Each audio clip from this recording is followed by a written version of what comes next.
할렐루야. 지난주 명절이었지만 명절 끝 무렵에 우리 교회에서 매년 하는 무료급식을 위한 꽃판매를 이제 마감을 했습니다.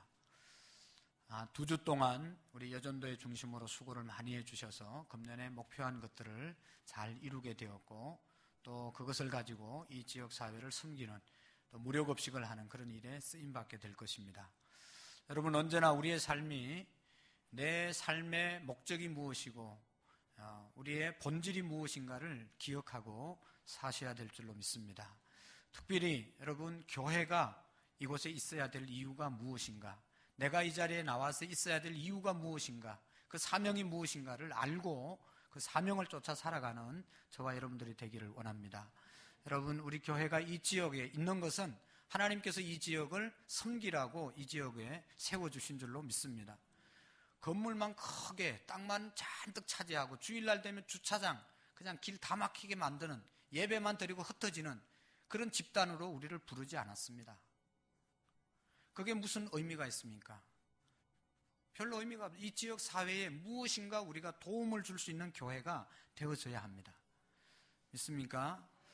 여러분, 내가 좀 불편하더라도 우리 교회 때문에 다른 사람들이, 믿지 않는 사람들이, 이 주변 사람들이 피해받지 않도록 해놓고 예배 드려야 제대로 예배 드리는 겁니다. 나는 그냥 예배만 드리면 된다 그래가지고 뭐 차를 그냥 또 다른 어떤 것들을, 질서를 다 깨트리고 여기 앉아서 예배만 드린다고 하나님이 기뻐하지 않습니다. 내 작은 행동 하나하나가 이 지역을 섬겨나갈 때 하나님께서 기뻐하는 교회가 될 줄로 믿습니다. 그런 의미에서 우리가 할 수 있는 일 하려고 우리가 지난 2주간 동안 무료급식을 위한 꽃판매를 했습니다. 수고 많이 하셨고, 그래서 좋은 결과를 얻었습니다. 어쨌든 우리가 이 지역 사회를 섬기는 일에 쓰임받는 그런 우리 교회가 되기를 원합니다. 이것이 교회의 사명입니다. 그 다음에 두 번째 더 중요한 사명이 있는데, 이제는 여전도회, 남선교회가 이름 그대로 쓰임받기를 원합니다. 여전도회, 여자 성도들을 통해서 전도하는 것이 여전도회입니다. 그래서 교회 구석구석, 오늘 우리 교회가 이만큼 오게 된 것은 솔직히 말하면 여전도회 회원들의 헌신 때문에 이렇게 세워졌습니다. 교회를 세울 때부터 시작해서 교회를 건축할 때도 남자분들은 다 직장 가서 열심히 일하시고, 집에 있는 분들이 시간을 내서 또 여러 가지 어려운 환경을 내서 여기 와서 일하고, 다른 교회와 다르게 우리는 몸으로 교회 봉사를 하고 섬기는 그런 일들을 우리 성도님들이 하고 있습니다. 여러분, 그런 일들도 우리가 여전도에서 했지만 이제 더 중점적으로 우리가 해야 할 일이 뭔가, 바로 전도하는 것인 줄로 믿습니다. 하나님의 교회가 이곳에 있는데 이 주변의 영혼들이 교회가 이곳에 있는 것까지도 모르고 지난다면 우리는 엄청난 죄를 범하고 있는 것입니다. 이 주변 사람들이 안산구로문교회가 있고 안산구로문교회가 전도한다는 사실을 안 믿는 사람들이 다 알아야 되는 것입니다. 여전도의 회원으로 세워주신 것, 남선교회 회원으로 세워주신 것은, 남선교회는 선교하라고, 이제 이 지역과 또 더 먼 곳을 선교하라고 남선교회를 만든 것이고, 여전도회는 우리 여성도들을 통해서 전도하라고 기관을 세운 겁니다. 그 일에 우리가 충실할 수 있기를 원합니다. 그 다음에 세 번째로 우리 교회의 사명은 예배의 사명이 있습니다. 여러분, 교회마다 왜 예배당을 이렇게 아름답게 꾸미고 크게 짓습니까? 교회를, 예배당을 지은 이유가 무엇입니까? 그것은 예배하기 위해서 건물을 마련하는 것입니다. 하나님 앞에 예배하는 것이 교인들의 사명이고 이 인류의 사명인 것입니다. 오늘 우리 교회가 하나님께서 기뻐하시는 예배 드릴 수 있기를 원합니다. 신령과 진정으로 예배할지니라, 이렇게 예배하는 자들을 하나님이 찾는다고 말씀하고 있습니다. 다른 일도 다 열심히 해야 되지만 하나님이 오늘 우리를 구원해 주신 이유는 우리를 통해서 영광스러운 예배를 받으시기를 원하십니다. 여러분, 찬양대 토요일날 나와서 연습하시고 또 주일날 아침부터 와서 연습하시고 찬양 준비하고 드리는 이유가 뭡니까? 하나님 높여드리고 하나님 기쁘시게 하고, 예배를 통해서 모든 성도들이 하나님께 더 가까이 가게 하기 위해서 찬양을 드리시는 것 아니겠습니까? 예배자로 세워지기 위해서 우리가 준비하고 나아가는 것입니다. 여러분, 신령과 진정으로 드리는 예배, 그것은 어떤 것이겠습니까? 하나님이 가장 기뻐하시고 하나님이 예배자들을 찾으시는데 그 예배는 어떤 예배입니까? 저는 이렇게 생각합니다. 첫 번째는 준비된 예배입니다. 예배를 준비하고 나온 사람이 신령과 진정으로 예배 드릴 수 있습니다. 여기 와서 예배 시간 시작부터가 예배가 아니라 교회 오면서부터 나는 예배하러 간다. 예배자의 자세를 갖추고 예배자의 마음으로 준비해서 일찍 나와서 예배를 준비하는 사람이 신령과 진정으로 예배할 수 있습니다. 오늘 2부 예배 때 우리 권사님 부부가 15분 전에 온다고 참 본받아야 된다고 말씀을 했는데 오늘 보니까 제가 안내하면서 보니까 15분 전에 오는 게 아니고 30분 전에 오셔서 미리 오셔서 성경 찬송 다 찾아 놓으시고 묵상하시고 준비해서 예배를 드립니다. 예배를 준비해서 드리셔야 되는 것이죠. 그리고 정성의 예배를 드려야 됩니다. 하나님 앞에 정성의 예배를 드려야 됩니다. 예배 시간에 여러분 정성 어린 예배를 하나님께 올려드려야 되는 것입니다. 창세기 4장에 보면 인류의 최초의 사람 아담 이후에 가인과 아벨 형제가 있었는데 이 가인과 아벨이 하나님께 제사를 드렸습니다. 가인은 농사를 지어서 하나님께 제사를 드리고 그 다음에 아벨은 양을 잡아서 하나님께 제사를 드렸습니다. 하나님께서 아벨의 제사는 받으시고 가인의 제사는 받지 않았습니다. 그래서 가인이 열받아서 자기 동생을 돌로 쳐서 죽이잖아요. 요즘 말로 말하면 예배 잘 드리고 가다가 싸워서 사람 죽인 거나 마찬가지입니다. 그래서 예배 잘 드리고 주차장에서 차 빨리 안 빼준다고 화내고 싸운 사람하고 다를 바가 없습니다. 여러분, 예배를 신령과 진정으로 하나님이 받으시는 예배를 드리면 우리의 마음이 기쁘고 그 예배를 드린 자를 하나님이 원하시는 것입니다. 여러분, 정성 어린 예배를 하나님께 드려야 됩니다. 우리가 신앙생활 오래 하고 새벽마다 나와서 기도하고 또 오래 믿어서 장로님이 되고 권사님이 되고 집사님이 되는 것 너무너무 중요합니다. 주일날은요, 일주일에 한 번 나와서 예배 드리는 분들이 있어요. 그분들 중에는 뭐 예배를 제대로 안 드리는 사람도 있지만 한 번 나왔기 때문에 여러 가지 환경 때문에 바빠서 못 나오다가 한 번 나왔기 때문에 정성을 다해서 예배 드리는 사람이 있습니다. 근데 안타까운 것은 매일 나오는 사람은 어제도 나왔으니까 오늘도 나온 거고 습관적으로 예배를 드리고 날마다 앉아서 조는 것이 일인 사람이 있어요. 이거는 정성의 예배가 아니잖아요.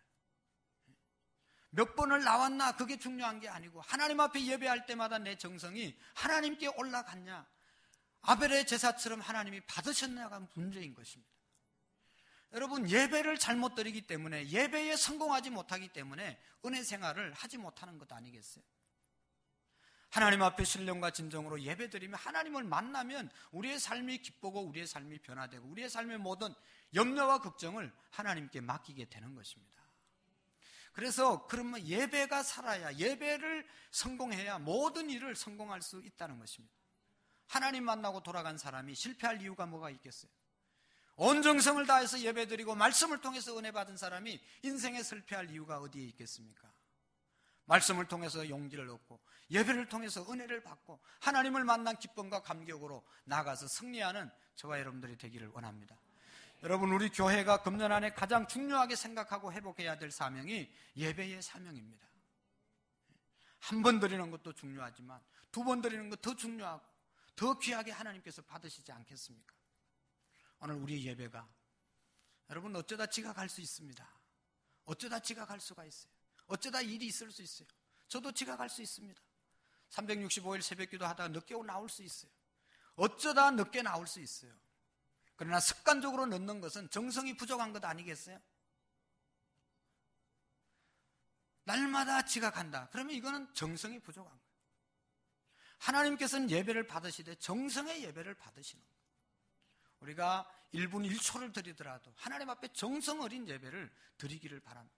찬양 마찬가지지 않겠어요? 내가 노래 잘하는 것 여기 와서 자랑하려고 선 거 아니잖아요. 정성을 드리기 위해서 찬양으로 가사를 붙여서 내 마음을 하나님께 올려드리는 것이 찬양인 줄로 믿습니다. 교회 모든 일은, 하나님 앞에서 하는 모든 것은 정성이 우선인 것입니다. 잘하는 것 중요하지만 잘하는 것보다 더 중요한 것이 정성이지 않겠습니까? 하나님 앞에 헌금을 드리는 것도 정성의 헌금을 하나님이 받으시지 액수를 보고 받으시는 거 아니잖아요.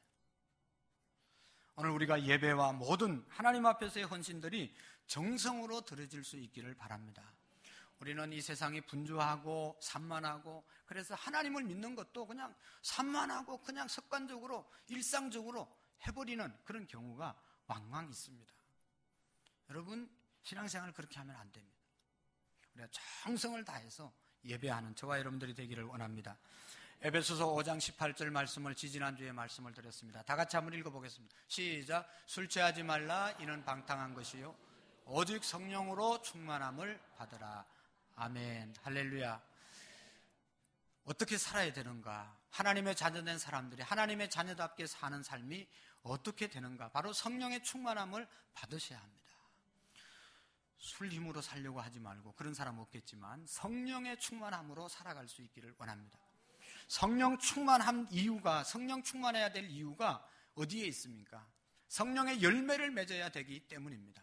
여러분, 우리 하나님께서 하나님 앞에 우리가 섰을 때 네가 얼마나 화려하게 살았냐, 네가 얼마나 화려한 꽃을 피우며 살았냐, 네 잎사귀가, 삶의 잎사귀가 얼마나 무성했냐, 그건 묻는 것 아니고요, 성경에 자세히 보면 우리의 삶의 열매를 하나님이 찾으신다고 그랬습니다. 네가 어떤 열매를 맺으면서 살았냐, 네가 그렇게 주신 하나님의 축복 가지고 어떤 열매를 맺고 살았냐를 하나님이 심판하신다고 말씀하고 있습니다. 그래서 여러분, 예수님께서 마태복음 7장에 한번 보시겠습니다. 7장 15절에서 20절 말씀에 보면 이런 말씀을 하고 있습니다. 다 같이 시작. 거짓 선지자들을 삼가하라. 양의 옷을 입고 너희에게 나오나 속에는 노략질하는 일이라. 그들의 열매로 그들을 알지니 가시나무에서 포도를 또는 은건키에서 무화과를 따겠느냐. 이와 같이 좋은 나무마다 아름다운 열매를 맺고 못된 나무마다 나쁜 열매를 맺나니 좋은 나무가 나쁜 열매를 맺을 수 없고 못된 나무가 아름다운 열매를 맺을 수 없느니라. 아름다운 열매를 맺지 아니하는 나무마다 찍혀 불에 던지느니라. 이러므로 그들의 열매로 그들을 아멘.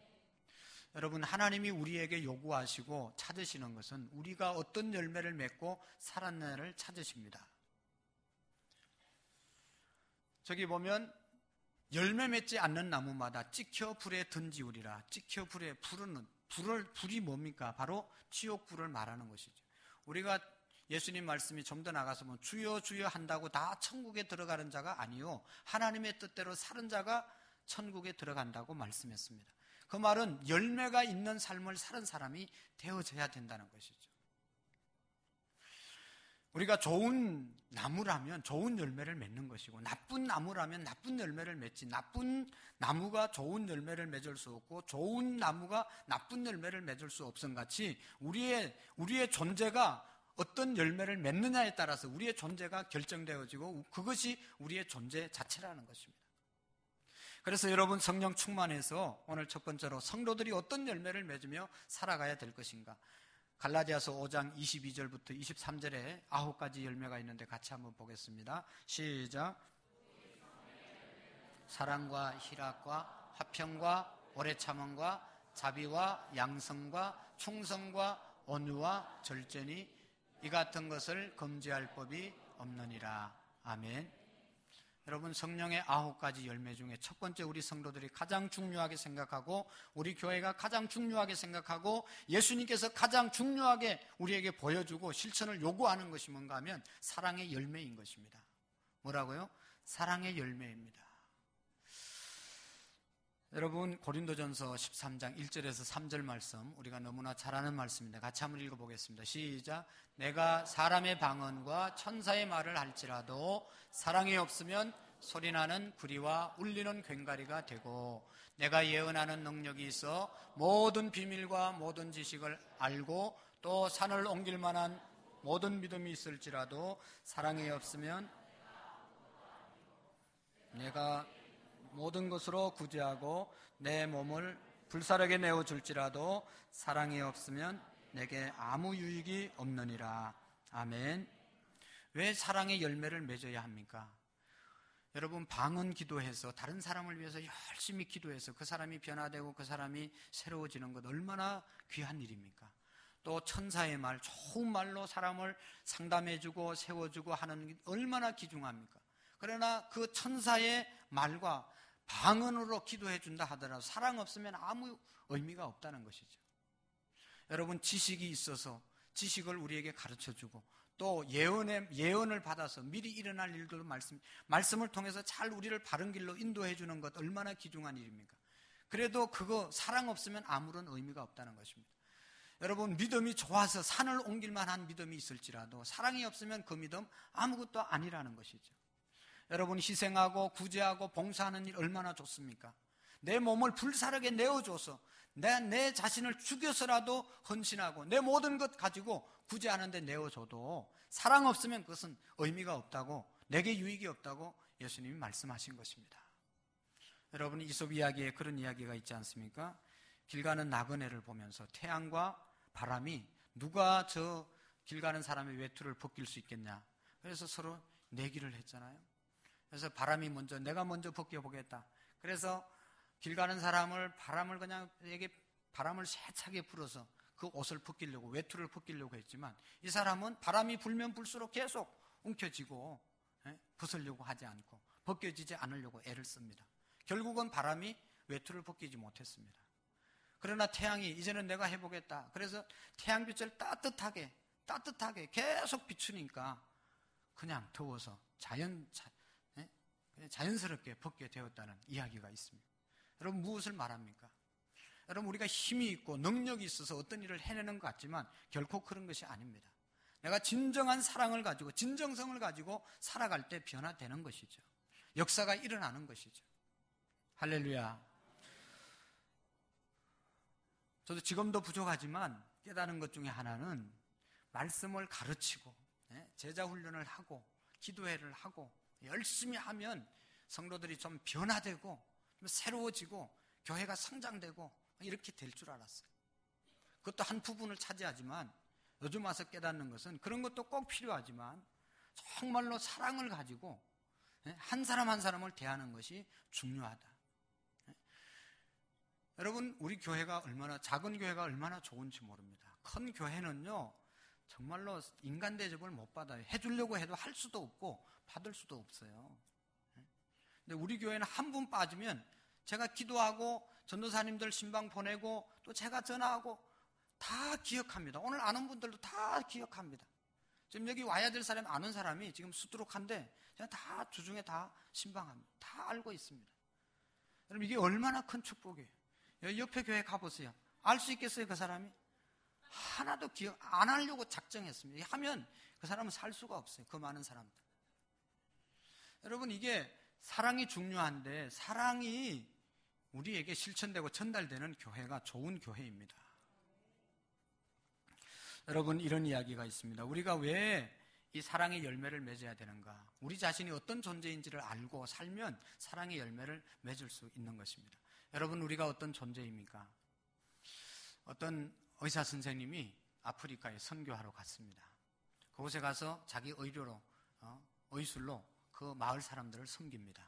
근데 어느 날 그 마을의 추장 아들이 해외 유학을 갔다 돌아왔습니다. 이제 결혼할 때가 돼서 이 아들이 정말로 멋있게 생겼는데 추장 아들이 누구하고 결혼할 것인지 마을 사람들은 주목하고 있었습니다. 그 마을의 풍속은 남자가 여자를 청혼하러 갈 때 소를 한 마리 끌고 가서 그것을 주면서 청혼을 하는 그런 풍속이 있었습니다. 그래서 사람들은 남자가 꼭 결혼할 때 되면 여자 집에 소를 끌고 가서 청혼을 하는데 어떤 사람은 이제 보통 한 마리 끌고 갑니다. 그런데 어떤 사람은 좀 더 그 마음을 사고 자기 부인 될 사람이 좋다 그러면 2마리 끌고 가는 수도 있고 3마리까지 몰고 가는 사람이 있었다고 합니다. 그런데 이 추장 아들은 어느 날 이제 드디어 청혼하기 위해서 준비해서 나서는데 소를 자그마치 9마리를 가지고 갔다는 거예요. 그러니까 사람들이 역시 추장 아들은 통이 크구나, 다르구나 그러면서 좋아하면서 누구네 집에 어떤 부인을 아내로 맞이하는가 다 따라가서 구경을 했습니다. 따라가 보니까 이 사람들이 바라보는데 이 추장 아들이 들어갔습니다. 들어가서 나오는데 그 아가씨가 그 집이 아주 가난한 사람의 집이고 가난한 가정이었고, 나오는 자매를 보니까 너무너무 약하고 병약하게 생겼고 소위 말하는 아주 보잘것없이 생긴 겁니다. 그래서 동네 사람들이 추장 아들 미쳤냐 돌았냐, 저렇게 못생기고 저렇게 가난한 집에 딸을 소도 한 마리도 아니고 9마리씩 몰고 갈 이유가 뭐 있냐, 그러면서 다 뒤에서 수군거렸다는 겁니다. 그래도 이 추장은 그 여인과 함께 결혼을 해서 잘 살았는데, 의사가 그거 잘 사는 것까지 보고 나왔는데 그 이유는 어떻게 됐는지 모르는데 한 몇 년 후에 그 마을을 다시 방문하게 되었답니다. 방문해 보니까 추장이 죽고 추장 아들이 이제 그 마을의 추장이 되었는데, 자기를 영접하고 자기를 대접하기 위해서 추장이 자기 집으로 이 의사를 모셔갔는데 가보니까 깜짝 놀랄 일이 생겼습니다. 그 뭔가 하면 추장의 부인이 나오는데 가만히 보니까, 자세히 보니까 그때 그 여인인 맞긴 한데 그 옛날 모습은 싹 없어지고 너무너무 세련되고 아름다워지고 당당하고 자신 있어지고 너무너무 인격적으로 훌륭한 사람이 되어져 있었다는 거죠. 공부도 많이 하고. 그래서 의아해해서 의사 선생님이 추장한테 물으려고 하니까 추장이 먼저 얘기를 했습니다. 사실 내가 그때 소 한 마리만 가져가서 청혼했어도 얼마든지 그 여인과 이 여인과 결혼할 수 있었습니다. 그렇지만 내가 9마리를 끌고 간 이유는 그 여인의 가치를 높여주기 위해서 내가 9마리의 소를 끌고 가서 청혼을 한 겁니다. 소 9마리를 주고 데려와서 같이 생활을 하니까 어느 날부터 이 여인이 어떤 생각을 했는가 하면, 다른 여자들은 1마리 가지고 청혼받고 결혼을 했지만 나는 9마리 받고 결혼한 사람이다. 9마리 받고 청혼을 받은 사람이다. 그래서 자기의 가치가 소 1마리 가치가 아니라 나는 다른 사람보다 9배 가치 있는 사람이다. 그래서 자기의 가치를 높이기 위해서 더 열심히 공부하고 더 열심히 자기 몸을 가꾸고, 신랑이 뭐 하라 하지 않았는데도 자기 스스로 자기 존재의 가치를 높이기 위해서 열심히 노력하고 자기를 가꾸었다는 것입니다. 그래서 이렇게 훌륭한 아내가 되었다고 추장이 말하는 것을 들었다는 것입니다. 사랑하는 성도 여러분, 무엇을 말하려고 하는 것일까요? 오늘 우리가 받은 사랑이 어떤 사랑입니까? 오늘 저와 여러분들이 이 자리에 와서 앉아 있을 수 있는 그 사랑의 근거가 어떤 것입니까? 로마서 8장 32절에 보시면 사도 바울은 이렇게 우리에게 말씀해 주고 있습니다. 시작. 자기의 아들까지 우리 모든 사람을 위하여 내어주시니가 어찌 그 아들과 함께 모든 것을 우리에게 주시지 않겠느냐. 아멘. 할렐루야.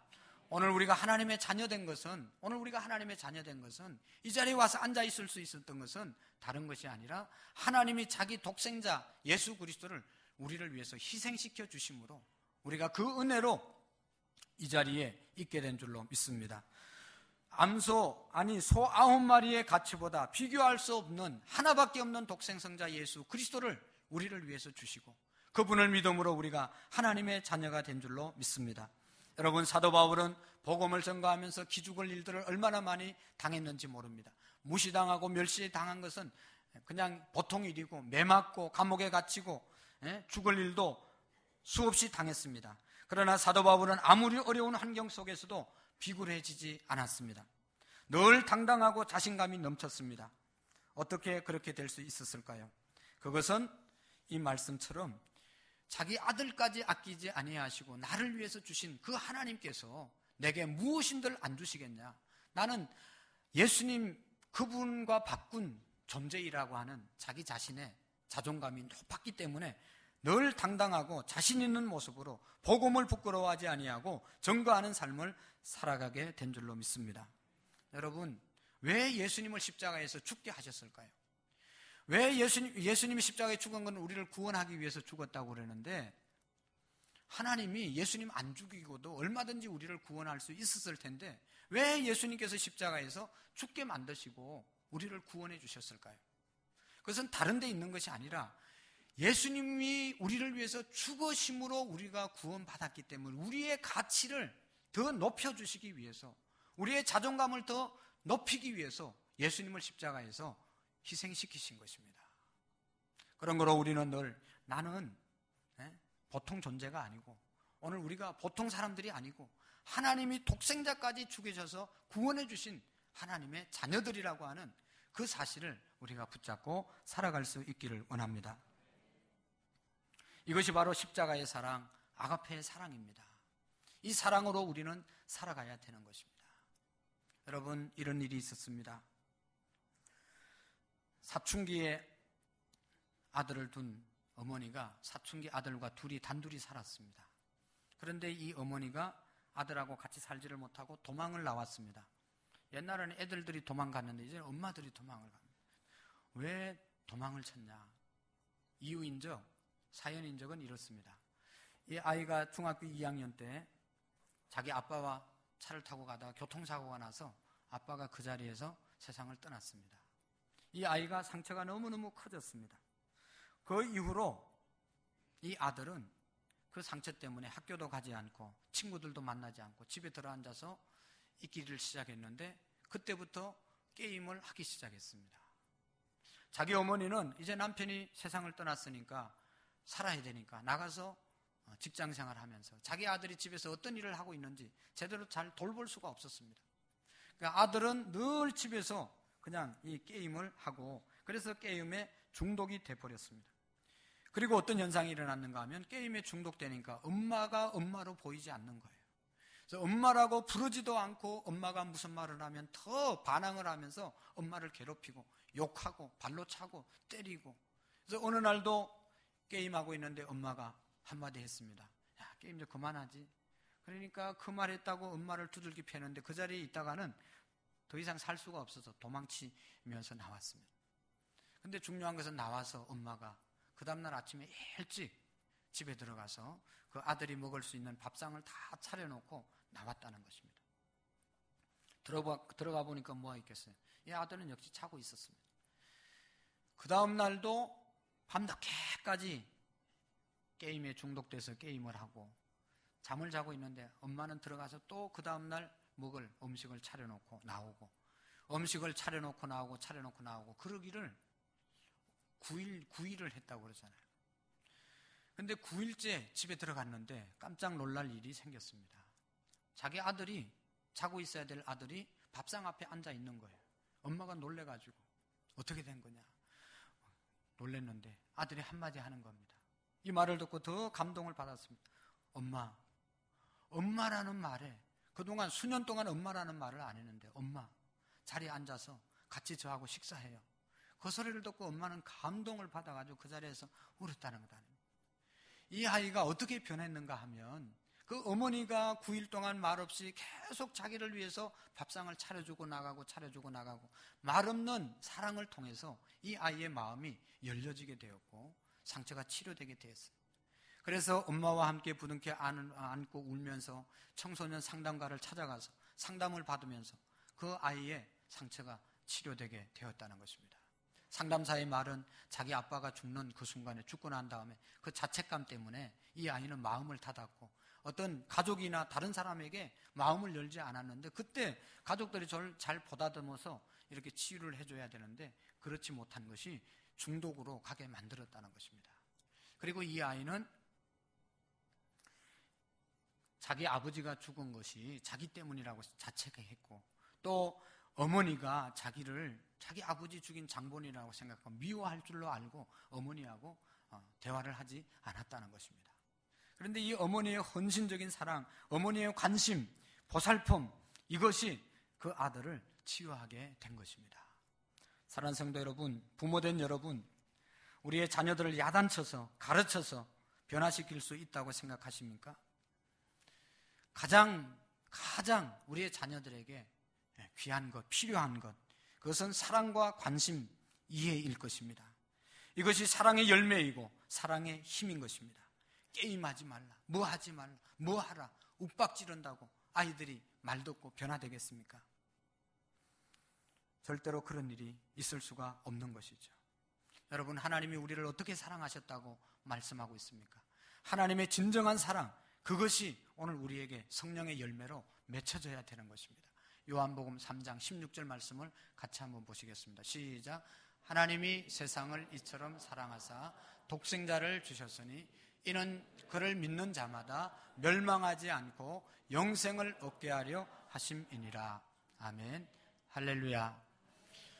하나님이 세상을 이처럼 사랑하사 독생자를 주셨으니 이는 저를 믿는 자마다 멸망치 않고 영생을 얻게 하려 하심이라. 진정한 하나님의 사랑이, 오늘 우리가 해야 될 사랑이 여기에 담겨져 있는데, 여러분 첫 번째로 세 가지 단어를 우리가 기억해야 되는데, 여기 보면 사랑하사, 하나님이 우리를 사랑하셨다고 그랬습니다. 어떻게 사랑했습니까? 주심으로, 독생자를 주셨으니 그 사랑이 구체적으로 주는 것으로 나타났고, 주는 것이 자기를 위해서 준 것이 아니라 뭐 때문에 주셨다고 그랬어요? 영생을 얻게 하려 하심이라. 사랑하사 주셨으니 얻게 하려 하심이라. 그 말 속에는 자기 자신을 위한 사랑은 결과는 하나도 없습니다. 하나님이 사랑하셔서 독생자를 주셨고, 독생자를 주셔서 모든 사람을 구원하게 하는 그 일밖에 없었습니다. 여러분, 성령의 은혜로 열매 맺는 것은 아가페적인 사랑인데, 그 아가페적인 사랑은 하나님의 사랑, 무조건적인 사랑, 남을 위해서 주는 사랑을 말하는 것입니다. 하나님의 사랑, 우리가 맺어야 될 그 사랑의 본질은 아가페적인 사랑인 것입니다. 그것은 바로 다른 사람을 위한 사랑, 타인 지향적인 사랑을 말하는 것이죠. 여러분, 오늘 본문 말씀에 보면 19절 말씀을 같이 한번 보시면 이런 말씀이 있습니다. 육체의 일은 분명하니 곧 음행과 더러운 것과 호색과, 그런 말씀이 있습니다. 여러분, 성령의 9가지 열매 중에 첫 번째 나오는 열매가 뭐라고요? 사랑입니다. 그 다음에 19절에 육체의 일은 분명하니, 육체를 따라서 살면 열매 맺는 것이 첫 번째가 뭡니까? 음행입니다. 음행. 사랑과 음행. 성령 충만해서 열매를 맺는 것은 사랑이고, 자기 욕심을 따라서 맺는 것은 음행이라고 말씀하고 있습니다. 여러분, 음행과 사랑이 다른 점이 무엇일까요? 여러분, 다른 성경에 보면, 영어 성경에 보면, NIV라고 하는 성경에 보면 이 음행을 성적인 타락이라고 말했습니다. 다른 말로 말하면, 여러분, 우리가 말하는 불륜과 간음, 이런 것들로 대신할 수 있는 것이 바로 음행인 것입니다. 진짜 사랑인 아가페 사랑은 다른 사람을 위한 사랑이고, 음행이라는 것은 자기를 위한 사랑이 성적인 타락, 음행이 되는 것입니다. 여러분, 자기 욕심을 채우기 위한 사랑이 바로 음행입니다. 근데 정말로 다른 사람을 위한 사랑은, 그건 진짜 사랑, 아가페적인 사랑이 되는 것이죠. 여러분 보십시오. 남자들이 우리나라 정말로 얼마나 심각한 상태, 음행의 상태가 있습니다. 그 일이 왜 벌어지냐? 자기 욕구를 채우기 위한 일 때문에 일어나는 것 아니겠어요? 하나님의 형상을 가진 존귀한 여성들을 상품화해서, 성상품화시켜서 자기 욕구를 채우려고 하기 때문에 그것이 음행이 되고 그것이 타락이 되는 것입니다. 사랑한다고 하지만 자기 욕구를 채우는 것은 진정한 사랑이 아니고 음행이라는 것을 우리에게 가르쳐주고 있는 것이죠. 사이비 사랑인 언행의 열매는 나의 탐욕을 위해서 다른 사람을 망가뜨리는 것이 음행인 것입니다. 오늘 우리가 이런 차원에서 내가 맺고 있는 사랑의 열매가 진짜 아가페적인 사랑인지, 아니면 사이비 사랑, 내 만족을 위해서 내 욕구를 채우기 위한 사랑이라는 이름을 가지고 행하고 있는지를 돌아보셔야 합니다. 진정한 아가페적인 사랑은 나를 위한 사랑이 아니라 남을 위한 사랑인 것입니다. 그 다음에 두 번째로, 진정한 아가페적인 사랑은 하나님 안에 있는 사랑, 하나님을 의지한 사랑, 하나님을 의지하고 행하는 사랑이 진정한 아가페적인 사랑이 되어질 수 있습니다. 요한복음 15장 5절 말씀 한번 보실까요? 시작.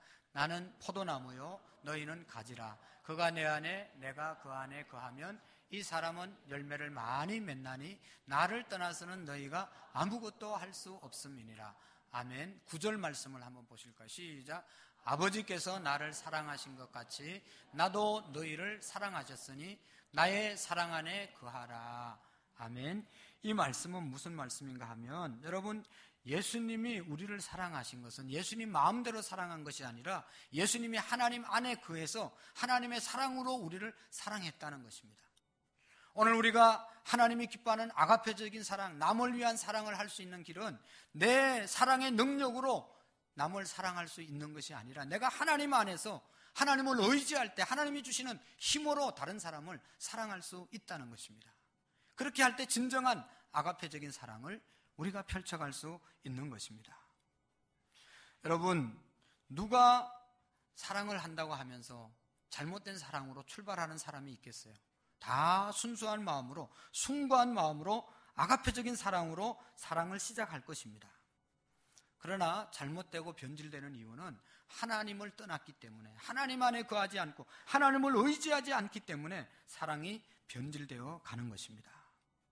아무리 진실된 사랑이라 하더라도 하나님을 의지하지 않는 사랑은 진정한 사랑이 되어질 수 없습니다. 여러분, 가정 안에서 일어나는 수많은 비극적인 사랑이 왜 부부가 사랑해서 결혼하고 사랑해서 자식을 낳고 그런데도 왜 가정이 불행해지겠습니까? 그것은 하나님을 절대적으로 의지하지 않고 하나님의 사랑을 내가 날마다 공급받고 의지하지 않기 때문에 그렇게 되는 것입니다. 가정이 회복되기 위해서는 하나님을 의존하는 아가페적인 사랑의 속성을 우리가 놓치면 안 되는 것입니다. 아가페 사랑으로 시작했다가 그 사랑이 변질되어 가정이 망가지고 인생이 망가지고 내 인생뿐만 아니라 다른 사람의 인생도 망가뜨리는 사람들이 얼마나 많이 있습니까? 그렇게 하지 않기 위해서는 우리는 철저하게 하나님을 의지하는 그러한 믿음을 가져야 될 줄로 믿습니다. 우리의 사랑이 거룩한 하나님의 영역 아래 있을 때 우리는 진정한 사랑을 할 수 있는 것입니다. 여러분, 자녀를 향한 부모의 사랑, 자녀 사랑하지 않는 사람이 누가 있겠습니까? 얼마 전에 고등학교 한 학생이 자기 어머니를 칼로 찔러서 죽였습니다. 왜 찔러 죽였냐? 바로 이 고등학교 학생은 자기 반에서 1, 2등 하는 학생이었습니다. 공부를 참 잘하는 학생이었습니다. 그런데 어머니의 마음은 전교 1등과 2등을 요구하는 겁니다. 네가 반에서 1등해서 그게 안 된다. 전교에서 1등 해야 돼. 전교 1등을 요구하면서 계속 요구한 겁니다. 성적이 떨어지고 공부를 안 하면 밥도 안 주고 때리고 잠도 안 재이고 그냥 얼마나 괴롭히는지 모릅니다. 그날도 10시간 정도를 엄마에게 구타를 당했다고 그러잖아요. 그래서 그 다음날 이 아이가 정신이 돌아서 칼로 자기 어머니를 찔러서 죽였습니다. 여러분, 이 어머니가 처음부터 이 아이를 가질 때부터 내가 아이를 낳아서 공부를 열심히 시켜서 내가 못한 공부 시켜서 출세하게 만들어서 내가 이루지 못한 꿈을 네가 좀 이루어라 그러면서 그런 마음을 가지고 이 아이를 가졌겠습니까? 결코 그렇지 않았을 겁니다. 그냥 순수한 마음으로 사랑해서 이 아이를 가졌었는데 이게 하나님 안에 거하지 않아요. 자기 욕구를 채우기 위해서 이 아이를 사랑이라는 이름으로 이용한 것이죠. 그러니까 자기는 사랑한다고 했지만 받는 사람은 얼마나 힘들고 괴로웠겠습니까? 오늘도 우리가 하나님의 사랑 안에 거하지 않으면 이런 결과를 얼마든지 가져올 수 있는 것입니다. 사랑하는 성도 여러분, 두 가지 사랑을 우리가 늘 점검해야 됩니다. 진정한 사랑을 하기 위해서는 첫 번째로 내가 다른 사람을 향하고 있는가? 내가 지금 사랑이라고 말하는 이것이 다른 사람에게도 사랑으로 전달될 수 있는 것인가? 정말로 다른 사람을 위한 것인가를 생각하셔야 됩니다. 당신의 남편이나 당신의 아내, 당신의 자녀를 향한 그 사랑이 정말로 그들을 위한 사랑인지 아니면 내 욕구를 채우기 위한 사랑인지를 돌아보셔야 됩니다. 그리고 내 사랑이 하나님 안에 있는지, 내가 하나님을 잘 믿고 의지하고 있는지, 하나님의 영역을 벗어나지 않고 있는지를 점검하셔야 됩니다.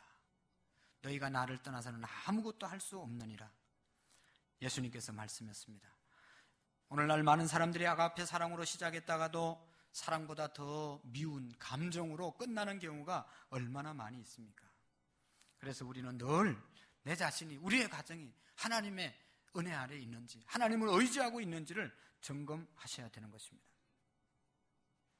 사랑하는 성도 여러분, 혹시 남편을 향한 여러분의 사랑이, 아내를 향한 여러분의 사랑이, 자녀를 향한 여러분의 사랑이 변질된 나를 위한 사랑이 아닙니까? 오늘 우리는 주님의 아가페 사랑으로 다시 덧입어야 될 줄로 믿습니다. 주님의 사랑이 내 위에 덮여질 때만 변질된 사랑이 회복되고 정말로 예수님처럼 타인을 위한 사랑으로 다가가게 될 것입니다. 베드로전서 4장 7절 8절을 같이 한번 읽어보시고, 우리 천사의 말을 할지라도 사랑이 없으면 울리는 꽹과리가 되고, 찬양 드리시고 우리 한번 기도하기를 원합니다. 다 같이 한번 읽어보겠습니다. 시작. 만물의 마지막이 가까웠으니 그러므로 너희는 정신을 차리고 근신하여 기도하라. 무엇보다도 뜨겁게 서로 사랑할지니 사랑은 허다한 죄를 덮느니라. 아멘. 이 마지막 시대에 우리가 두 가지 일을 하라고 말씀하고 있습니다. 첫 번째는 뭐예요? 정신 차리고 깨어서 건신해서 기도하라 말씀하시고, 또 한 가지는 뭐예요? 뜨겁게 사랑하라고 말씀하고 있습니다. 사랑하는 성도 여러분, 우리 다 같이 이 말씀 기억하면서 성령의 9가지 열매가 뭐냐? 바로 사랑의 열매입니다. 우리가 열심히 신앙생활 한다고 했지만 내 주변을 돌아보면서 사랑의 열매가 얼마나 맺혀졌는지를 돌아보고 회개하고, 하나님 성령의 열매, 사랑의 열매를 맺게 해주시옵소서. 함께 한번 기도하는 시간을 갖겠습니다.